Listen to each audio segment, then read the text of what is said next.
Hello, this is Dan Decker, and you're listening to the Warm Blanket Podcast.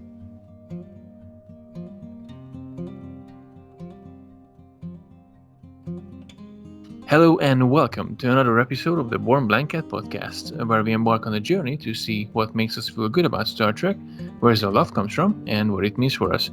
In short, what is our warm blanket?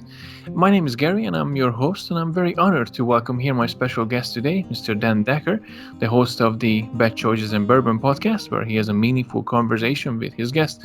He's a big Star Trek fan and also a very kind soul who I happen to come across with and lucky enough to get on his show as a guest as well, and we're going to talk about that as well very soon. Ladies and gentlemen, let's give a very warm welcome to the Commodore himself. Dan, how are you today? Oh, Gary, thank you for such a warm welcome. It is an honor to be on this show amongst your esteemed pantheon of guests in the past. And I've made my way here to the Warm Blanket Podcast, and I'm very excited to be here. We are very excited to have you on as well. And 2020. What an interesting year it has been, isn't it? We just talked about it off recording, and but it's really like the doomsday machine, isn't it? Right, Commodore? Absolutely. It just feels like every turn you make, there's just one more thing to knock you back down again. And yeah, the doomsday machine is a very apt enemy to point out. No, absolutely. So I guess first things first. How did you get into Star Trek? I'm pretty sure you been expressed this and explained this to many people before, but for my audience and for my own sake as well, how did you get into Star Trek? It was very young. I was very young when I was first introduced to Star Trek, and like a lot of folks have said, to the point that I don't have memory of anything without Star Trek being a part of my life. But I would have to say around 4 or 5 years old, so 79, 80, when the motion picture was being talked about, and my uncle, who was just a few years older than me, introduced me to Star Trek, and I have a very vivid memory of watching Devil in the Dark with the Horta. And that being my early impressions of my Star Trek memory. I remember wishing that I could somehow be Captain Kirk's son and be on the show so that I could do the transporter. And then, fast forward just a couple of years when I was a little bit older, 7 or so, and the Wrath of Khan was coming to theaters, and so I was able to go and see that in the theater at that, and really enjoyed it. And I made a scrapbook from a magazine article that had pictures and everything, and I cut out pictures of the Enterprise and the Reliant and everything that was happening and put them in this photo book that I had, and it was like a People magazine or something at the time. But yeah, and that was that. From that point forward, I saw all of the only I missed. Being too young, I missed the motion picture, and I did not see Star Trek V in cinema, but I have seen all the other Trek movies at the theater. So just those two stand out as the ones that I missed. But of course, as I aged, and I was about 12 in '87 when the Next Generation came on, and we've been off to the races since with that for sure. Oh wow! I just kept thinking that the way how you said that you watched the motion picture and all the early movies on cinema. I can imagine how was that compared to like when I watched them 20 years ago. They were like out quite a while now. Yeah. How does that reminiscing about the experience? How did that feel when you went into the cinema? Like, oh, I'm gonna watch Star Trek in the cinema. So I remember, seeing the Wrath of Khan. That I knew enough to know that it was a sequel, quote unquote, and I don't think that I had seen, Space Seed that I could remember at that point. But seeing it up on the big screen, 7 years old was beyond impressive. It's just and those images stay with everyone. But I remember, of course, Spock's death had a huge impact on me Mhm. at that age because I didn't understand yet that sci-fi meant that anything was possible. Mhm. And so, of course, when the search for Spock was announced, I got super excited because still am young enough to get excited that are we even going to find him? And and then of course the voyage home struck at just the right time. 1986 was a big year. In a lot of ways, we had the Challenger disaster and the Chernobyl disaster, Mhm. and Star Trek Six, and so many other great films and music came from 1986 that just to have that film be a part of that, and with the it opens with the dedication to the Challenger crew, and that was Mhm. just a really big impactful time right there. Specifically, I remember probably the most vividly seeing Star Trek 4. Just a lot of sense memory that goes with that as far as Mhm. from that point in time in my life. Oh wow. No, I always envied people who were able to watch the movies on and especially with the older movies. The only movie I watched in cinema was in 2009, and yeah, I kind of had mixed feelings at Hmm. the time. But nevertheless, I never had the fortune to watch and just wait for the next. It must be so precious to have this evolution, and growing up with these movies and with the show as well, like getting excited. I'm sure that people who getting into Star Trek now at this age, a couple of years with Discovery, they probably have the same excitement. But for me, who grew up with them but not necessarily in the time when they came out, it just I'm a bit envious. Yeah, the next generation debuted at a very key point, and 12 years old is a very kind of pivotal time Mm, for young folks, and as you kind of start to be able to remember things quite easily, and they can carry those memories with you for a while. And mhm, I've mentioned this before, but when the next generation debuted, I my TV, my own television for myself was a 13 inch. It was 13-inch screen, black and white, and it received over the antenna, and I had mm. to move that television to a closer to a window so that the reception would come through. And it was still very snowy, grainy, black and white picture to watch Encounter at Farpoint, but I was too excited to care. And I had had issue number one of the Star Trek: The Next Generation magazine, and Oh wow. I had read that thing, I mean, to bits almost, delicately to bits, Hmm. Oh because wow. yeah, I couldn't get enough of it. And then I was so excited for Deep Space Nine, and Voyager. I still have nearby this journal, or I used to keep a journal at the time, and there's an entry from when Voyager premiered, and I made a note about how I wasn't able to see the first half. I was only able to see the last half of Caretaker, how I hope to eventually catch the first half, but I was excited for Voyager also, and I was, man, I had to be all of, oh man, what was that, like 20, 21 years old. And so, but the best was for First Contact, and Insurrection and Nemesis. Hmm. I worked in movie theater, so I was able to actually see those films quite a lot because I worked there, and so I saw First Contact so many times, which is a On great a big film screen. on the big screen. Yeah. Well, I was a manager, so I had keys and I could run the projector, so I could literally go up and watch it whenever I wanted. So, Wow, that's like the yeah, ultimate job. Like yeah, it you're being was. there and you just like have a free hour and a half, just like whenever, whatever, just pop on a movie. That's awesome. Yep. Yeah, that was a So lot of fun. you said that you got. I mean, TNG came out when you were young and you just got introduced to Star Trek with the original series.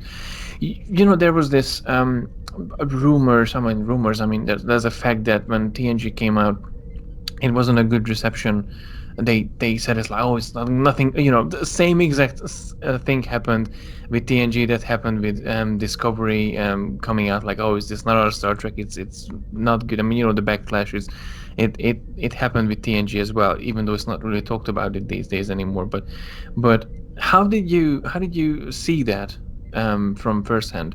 Because obviously with Discovery we can see that now, but in terms of TNG, which is that's always interested, always been curious about how visible was that backlash Yeah, towards and TNG, that compared to Discovery.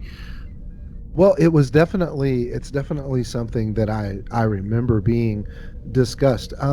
It was, you know, back then the internet was nascent. There wasn't you had to know how to get on the internet, and there just wasn't as much a way to get information. We had Starlog magazine, a couple other Mm. magazines that could kind of feed the fans information and get some of that some of that backstage chatter, but the vibe that quote it's not real Star Trek was there.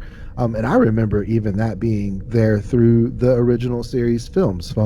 People, it's been, unfortunately, since the original series, anything that's came since that's been called Star Trek has been called not real Star Trek until it is real Star Trek, including the animated series, the films, The Next Generation, Deep Space Nine, Voyager, Enterprise, etc., and so on. And I think, Gary, that it comes from just the gift of time Mm. that we have this breadth of canon now that Trek has given us, and eventually it's all accepted because the folks who started the not my Trek or not real Trek, um, they fade away because the franchise is going to grow and move and progress, and the fans can come along until they decide they don't want to anymore. Um, and that's unfortunate when you decide to quit taking in the new Trek, because I think Mm. that if you and that's a personal choice. You don't have to like it all, and Of if you course. don't want to enjoy the new stuff, that's totally fine. But try not to take away from those who do. But yeah, every iteration since the original series has been labeled with that that brand of not my or not real Trek, and eventually we take it in. But the next generation, specifically TNG, was I was absorbed in it, and so I don't remember. I like Encounter at Farpoint. Is it the best episode? No, but nostalgia is a powerful drug, and so I have a lot of good memory of that episode, whether or not it's a good episode of Trek, and so those first couple of seasons are colored with that sense of excitement. And going back now as a much older person, I can see where there's times to cringe, and I can see where there were times where they were off point, but overall it still holds up very well, and I'm thankful to have access to it now, pretty much any way I want. Yeah, and I think that's as you said, it's important to acknowledge that, even though it's, no matter if it's new track or old track, and like, if you love something, you love something. It's not necessarily, it's not written in stone that if you're a Star Trek fan you have to like everything. I mean, for God's sakes, I mean, I don't love everything in the same level how others like. That should be normal. Right, exactly, But exactly. then again, as you said, it's fans, and it's a fandom itself that creates its own rules, and you either want to be part of it or not, or you just take it in or not, which is an interesting aspect of the fandom as well. But Hmm. that's for a different episode at one point. So I wonder, so all of these years, growing up with Star Trek, seeing them, some of them first-handed, how did the show influence your life? Oh, it's been so much um, of a foundation to um, how I approach life, especially like I said, starting with the very first thing I can remember with Devil in the Dark and the Horta, and coming away from that, remembering or feel with that feeling of sentient life can exist outside of humanoid form. So giving me a sense of consideration that was bigger than myself. And then I continue to fall in love with characters like Spock. Really speaks to me still as probably my favorite Trek character. And then every analogy to Spock that we've gotten since with Data and Odo and the Doctor, and then even to a sense Dr. Phlox on Enterprise. But all those characters that shine, reflect back on humanity, and challenge, are the outlook, the outsiders, the onlookers, to challenge humans to be what we profess we are, and I think that watching a character like Spock, try to understand even his own humanity, that reflects that back on us, and that's helped me be, try to be a logical person, look for ways to extend kindness, and heavily influenced too by, everyone gives her a bit of a hard time, but Counselor Troy, being an empath, and I have, a high level of empathy myself, and just learning to embrace it as something that's useful and not a chore, was real helpful for me too. Why is this with the Cancel Troy? I What don't is know. this? What is it? Because I did see recently there was quite a few, um, tweets saying that like, oh, no one kills a former inner Surtees, which a lot of us tuned in saying that like that's like totally not true.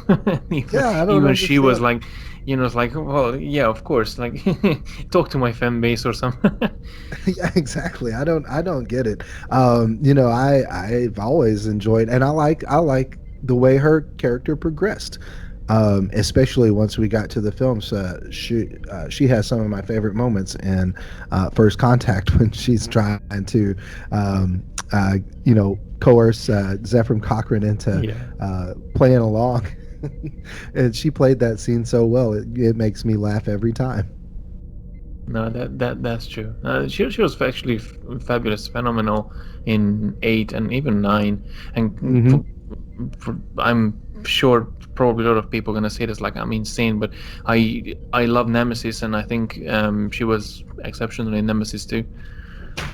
Oh yeah, absolutely. I love Nemesis as well. It's not as bad. It got it kind of had that. It left everyone with a bad taste in their mouth more than it satisfied a lot of fans. Especially, I think once it came to be known that that was going to be it for a while or maybe forever, and it wasn't as good as we wanted it to be, I think, but I always enjoyed it. And now, in retrospect, I enjoyed it even more after seeing season one of Picard. Some of the things that come, some of the themes that are laid down in Nemesis are paid off in Picard, and that's kind of a nice, that's a nice way to bring it home. So yeah, I'm with you there, Gary. I loved it too. So you mentioned a scrapbook, which Hmm. I must admit I had something similar myself, getting at small pictures and articles from TV Guide and collecting them in an envelope that eventually ended up in an A5 size, 8 by 11, I think. That's Hmm. the Yeah. US sizes. So an 8 by 11 notebook.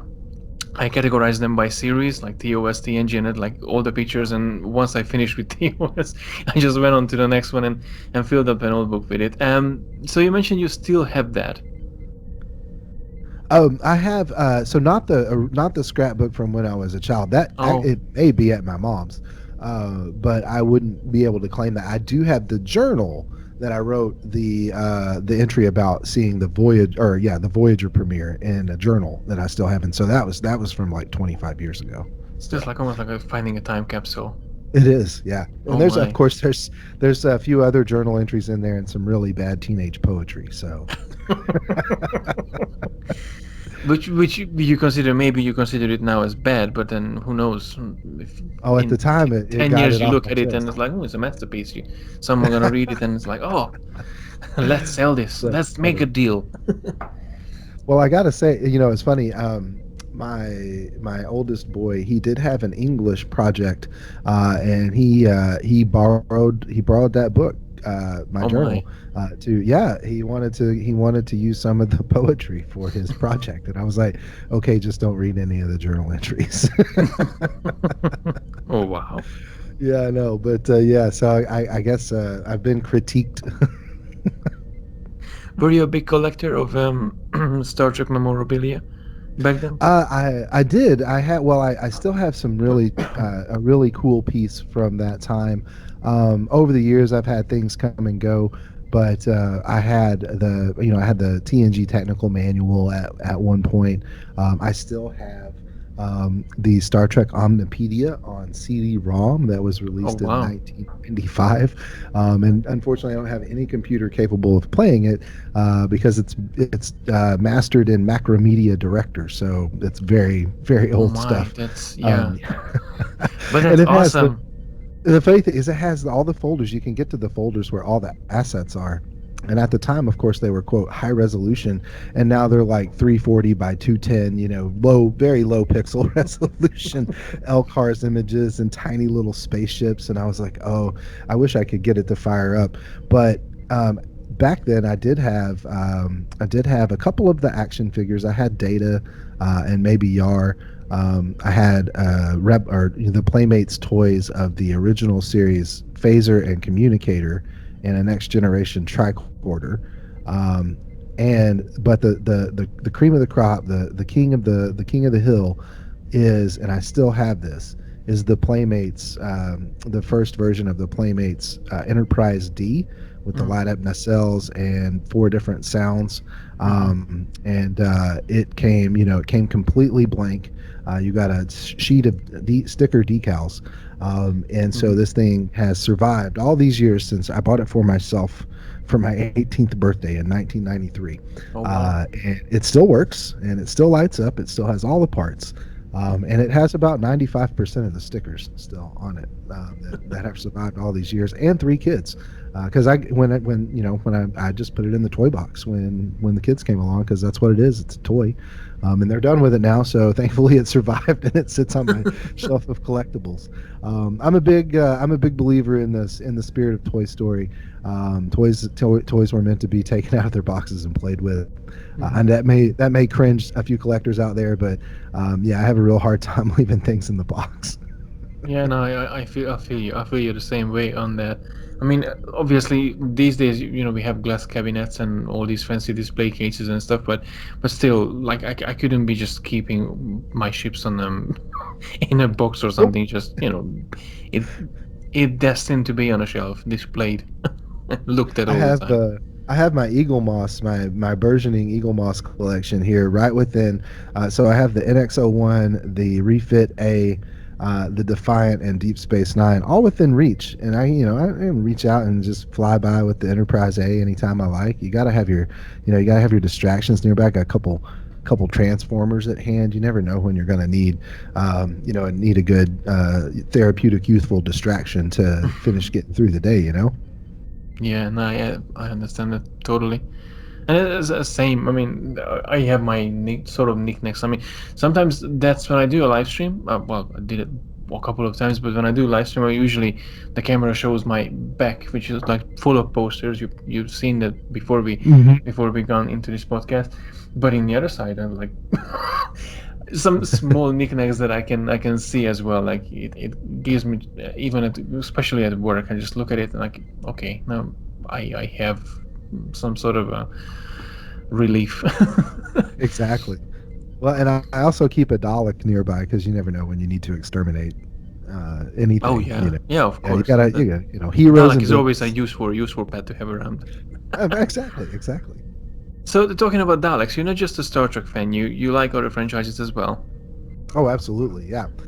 Doctor Who, especially, is up there with Trek as for competing against who introduced me to sci-fi as a genre first. Was it Trek or was it Doctor Who? Um, Man, I remember watching old reruns here in the states. They ran on Hmm. our public broadcasting system, and so you'd watch your local PBS station to catch Doctor Who and all the other imports from the UK. Usually showed on that like Faulty Towers and so on and so forth. Hmm.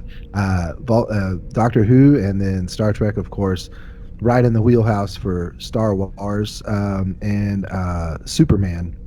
The movie from 1978 was a big part of my childhood. Hmm. And Superman 2, um, 1989, Batman, comic books in general.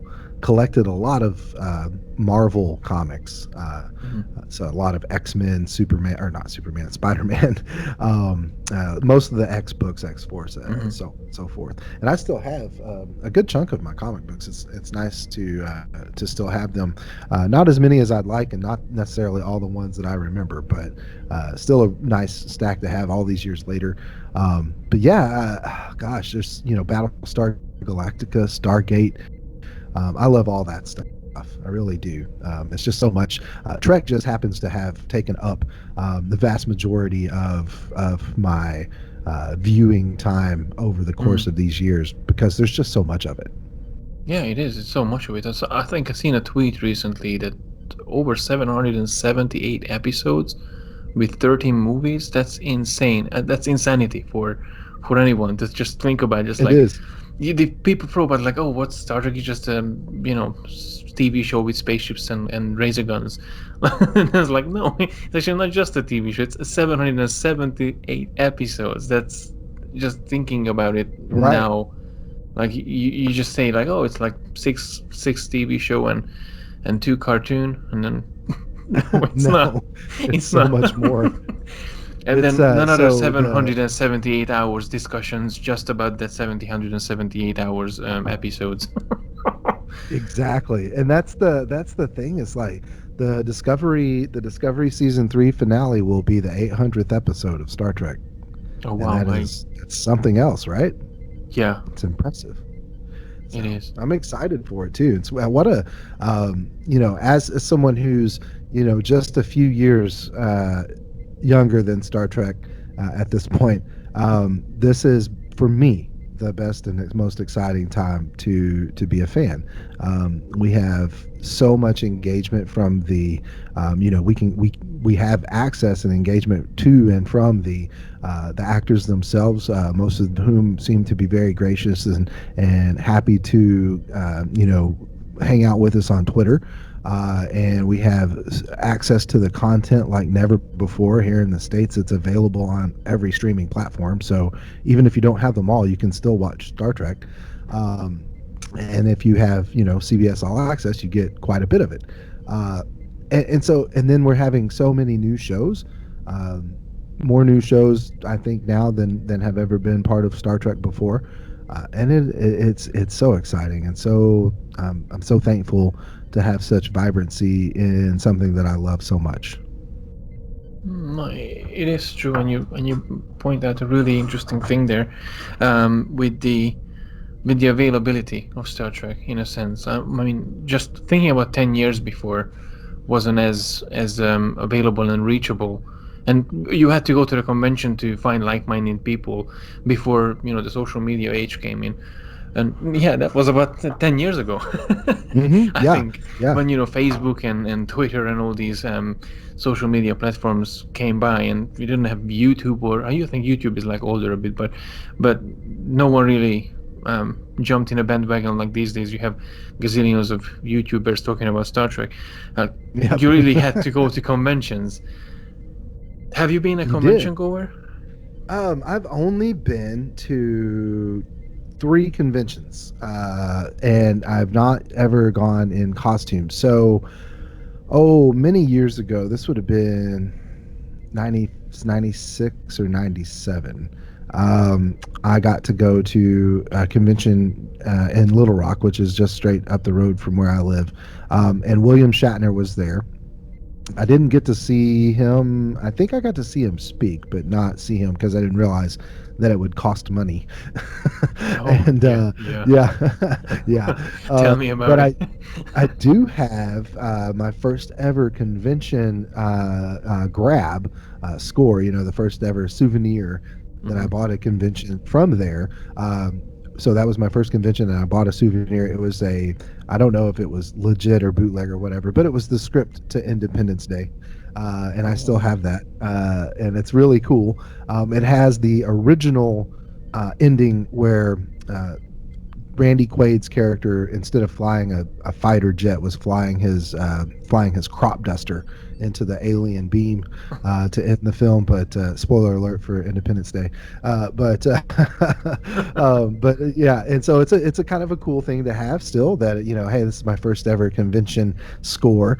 And then I went briefly to the Dallas Comic Con a couple years back, and we were hoping to catch Patrick Stewart, but the line was just outrageous, and we didn't have the time. And then last year, a little over a year ago, we got to go to the convention, which was again in Little Rock, and there is we met Kevin Conroy and Denise Crosby. So I have a picture with Denise and myself and my son, and then actually here in our little sleepy town of Conway, Arkansas, we have the Conway Comic Con.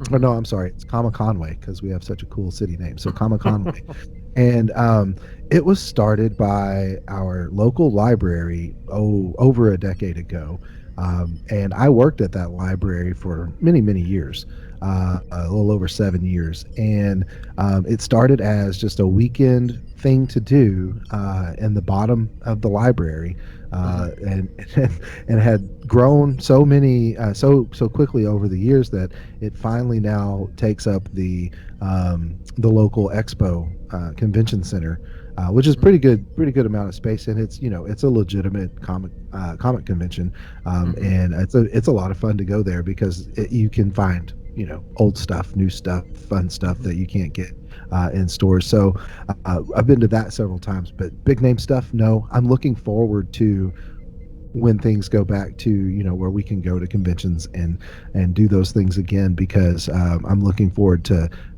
meeting up with several of my new friends at places like STLV, or one of the destinations if I'm able to make it, or one of the cruises if we're able to do that. Hmm. But yeah, they're fun. It's so much fun.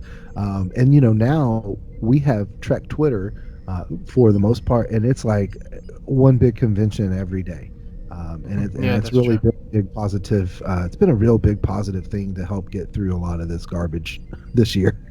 Yeah, that is true.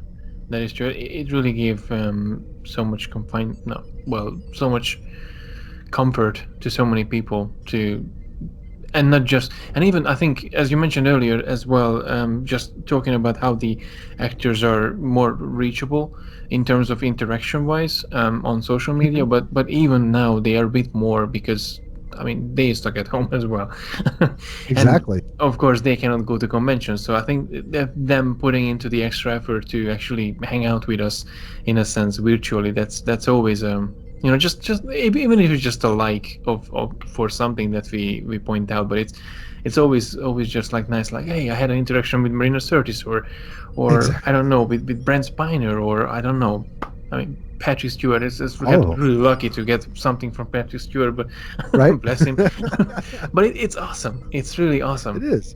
Well, and I remember the first time that I mentioned something, and Anson Mount liked it, or there's a little bit of cheekiness, and if you at them or tag them, then yeah, you're kind of fishing just a little, but they know, and they do it anyway, and they don't have to take that time. That's their time, and they've chosen to be cool about it. But even more so when they stumble on something you said and you didn't, you weren't trying to get their attention, and they find you, or recently, when Star Trek comes along and follows fans, and it's a little Yeah. thing, but it means something to us. It really does. And I think the actors get that, and also, for better or worse, however you want to see it, Twitter and the ones who choose to participate on Twitter have it has allowed us to see them more so than ever, I think, this year as human beings. They play these people, these extraordinary humans or characters on this extraordinary show, far set in the future where everything's maybe a little bit better for the most part, but to be reminded that, yeah, no, they're actually just human beings that live on Earth and feel and think and have to put up with the same everything that the rest of us do, and that this, maybe quote unquote, they're a celebrity or they make a little bit more money than you or I do for what it is that they do. But nobody's having it easy. It's some people have it easier, but it's nobody's having it easy right now for the sake of having been locked in for 7 months. And so to have them take the time to interact with us is really nice. And then every now and then, one will come along and you find out you've been followed by Jerry O'Connell or John Ailes, and it just kind of changes. You're like, wow. So there's just a Trek actor out there who, whether or not they ever like or see or care about anything I do, they went ahead and followed me anyway. Yeah. No, that always gives a bit of a chill Yeah. and a good Yeah. feeling. Just like, yo, like someone think I'm worthy to follow. A Exactly. Trek Exactly. actor, like, what the heck? Like, Captain Picard followed me. Oh man, I No. would die. I would die. Yeah, I have like, had some really good interactions with Patrick Stewart, Sir Pat Stew's son. Daniel Stewart is a really really good gentleman on Twitter. He's a lot of fun to follow, especially when his football club is doing well. bless them. All right, I think we have arrived to a very interesting part of the show, Oh. which I'm sure you're aware of. If Mm-hmm. no one's aware of this segment of the show, then probably they have never listened to it, which I will never I will never say a bad thing about that. Obviously, it's not everyone's cup of tea or rocktigerDESIGN for speaking in house language. Do your chat. So that's the Captain Kirk impression game. I don't have any line prepared. Feel free to go with anything whenever you're Gary, ready. as I understand it, you want me to do my William Shatner impersonation for your podcast and do your best chat. That's very good. Thank you very much. No, that's awesome. It's a bit of a goofy thing, but I thought, you It's know. the badge of honor for having been on Warm Blanket, I think. Well, thank you, and I'm honestly I'm glad that my little show does make people smile every now and then. So that's Oh, good. I love listening to it. I absolutely do. Thank you. Well, bad choices and bourbon. Hmm. How did that came along? How did that formed into what it is, and what is it? What is bad choices and bourbon? Me Well, as a it's guest, I've been there. I know a little bit about it, but my audience probably have not heard of it, or if haven't they heard. heard of it, but I'm not sure. So Well, tell us. it's available on all your podcast catchers of choice. Just search for Bad Choices in Bourbon. It is a weekly podcast where I get to speak with someone much like yourself or anyone else I come across on Twitter who says yes, and I invite them onto the show to just basically have a conversation like you and I have, but more about the person's personal journey, whatever they're willing to share, and just have a good time getting to know somebody, especially through all this. Now, it spawned as an idea. Oh, the establishment stamp on the album cover says 2016, so it's been brewing for a bit, and the idea was a little different than it is now, or what it became to be, Hmm. and that's reflected in the name. And the name itself, I got it backwards. It's supposed to be bourbon and bad choices, but Oh. it's a line from the movie London Has Fallen, and with Gerard Butler, and Mm. the president character asks him. He plays a Secret Service agent, and the president character asks him, "What is it that he's made of?" And he replies, "Bourbon and bad choices." And but I couldn't remember it that way, so I made my podcast "Bad Choices and Bourbon," and I liked the name enough to keep it, even though kind of the tone of the show changed by the time it came into being earlier this year, and we're about to finish scheduling for the last few episodes of this year. And I'm super excited. It's been a real big blast. I've had fantastic folks such as yourself, and I've reached out to a couple of people, quote unquote heroes, who said yes, and surprisingly. Nice. And just nice to have, maybe they're not well known to everyone, but they were well known to me, and it was nice of them to take their time to be a part of the show. I think you can appreciate that with guests like having Robert Picardo and Alex Kriege on the show. When anyone who takes their time to be a part of what you're trying to do, you're very grateful for that. Yeah, and I know I always say that, and I even know that that those episodes are stand out episodes in my journey. But I always think, and I always believe that every single person who shared the time with me in this podcast is a special person to me. And I'm, whether it's called Robert Picardo or Dan Decker, I'm just as feeling just as special with this. So I'm really chuffed that it's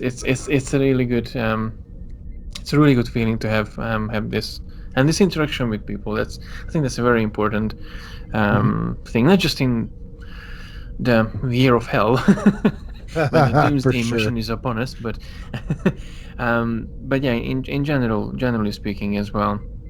So we talked a lot, and we kind of established that you're a big Star Trek fan. Am I right about that? Oh, absolutely, yeah, absolutely. So I'm just wondering if you could choose one person from Star Trek who you would swap places with for a day. Who would that be? Oh wow. Boy, I have my biggest hero in Star Trek though is Benjamin Sisko, but I don't think I could step into that uniform for a day and manage it. I'd have to say, given the day, I hope it's a good day, but I'd like to probably be Chief O'Brien. Oh, there's no good day in Chief O'Brien's day. Every day is a day of suffering for Chief O'Brien. But he's just a good man. O'Brien is just he is just a good man, and he's a tangibly good man. He's not the emissary. He's not Captain Picard. He's just there to do a good job, and he loves the job that he does. And he loves his family, and he loves his kids, and he wants the best for his friends, and he just goes to work and tries to make what it is that he's doing better for everybody. And I think that's something that's why he's the most important person in Starfleet history. It's because he's just a good dude. He's just every man, and I think that's why he resonates with so many fans too, is that you really can kind of feel yourself, out of all the characters, you can be Chief O'Brien. That's true. That's very true. So I wonder, when someone shouts from the very far Star Trek, what is the first thing that comes to your mind? What was the question? When someone shouts Star Trek from the very far, like you're in a grocery store shopping for vegetables or for what have you, and someone from the far says like Star Trek, like you turn around, what is the first thing that comes to your mind? It's gonna probably instantly be something from The Next Generation. Probably that very, very good shot of the Enterprise, D rising up, in like the establishing shot. That's such a nostalgic lock for me. Now, if I'm given a critical consideration, it's going to be the refit reveal in the motion picture. But if someone just outright says Star Trek, I'm probably conjuring up that image of the Enterprise D. Mm-hmm. Yeah, no, that's awesome. So I think there's only one question left, and that's basically what is the ultimate question, at least for this podcast, and everyone has a different answer for this, and that's one of the beauty of this question, and for this notion that I think is it's basically conjures it up for one simple thing. What is your warm blanket when it comes to Star Trek? What does Star Trek means to you? It is become my warm blanket because it is, with the establishment of what we have, it is something that I know when I have a particular feeling that I can go and pull up an episode. If I can't remember specifically the name, I can remember enough about it that Google can point me in the right direction, and I can go and embrace a particular feeling.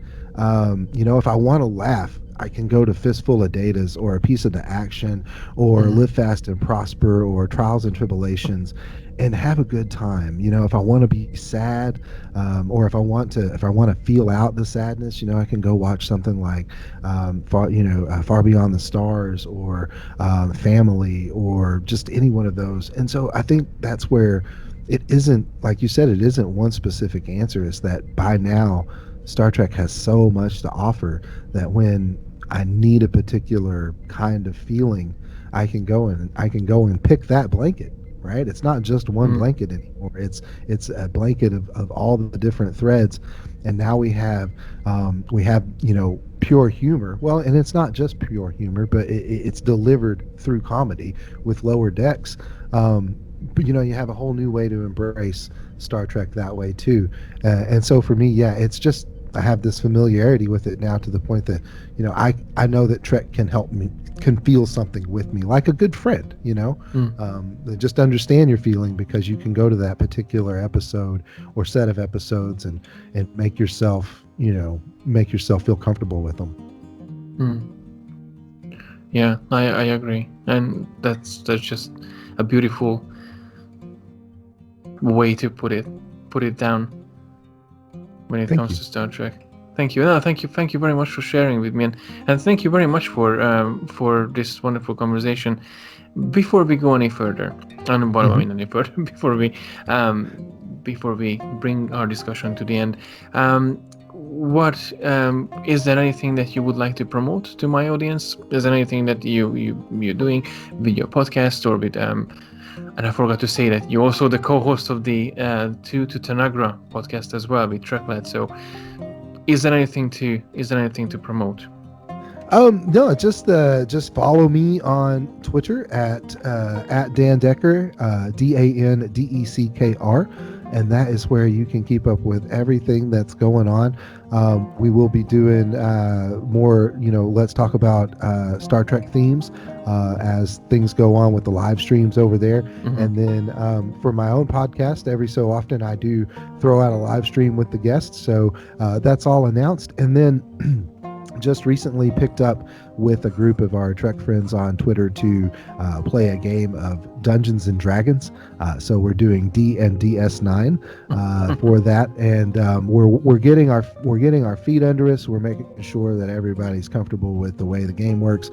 And once we've got a few things under our belts, we hopefully going to put that out as a show just for all of our friends to watch us goof off and pretend to play pretend to play characters in Dungeons and Dragons. So that's what we've got going on right now. That's awesome. Certainly, quite a few things to look forward to. Hmm. So, Dan, thank you very much for accepting the invitation and being on the show. It was an absolute honor to talk to you and getting to know you a bit more and your fandom and your love towards Star Trek, which is what this podcast about. So I'm really honestly I'm happy that you spared your time with me and with my audience. And for the audience, again, thank you very much as well to tuning in and listening to yet another episode of the Warm Blanket Podcast. And until next time, live long and prosper. And that was it for this episode. I really hope that you enjoyed it, and rest assured, new episodes will be coming out every week where we sit down with a Trekkie to find out what makes us feel good about Star Trek and to discover what is our warm blanket made of. If you really enjoy listening to this podcast, please leave a review on your favorite podcasting app. It would really mean a lot to me. To find out more about this audio adventure, please visit truckerprice.com/podcast, where you can also listen to the previous episodes. Thank you again for listening to yet another episode of the Warm Blanket Podcast, and I'll see you in the next episode. Live long and prosper.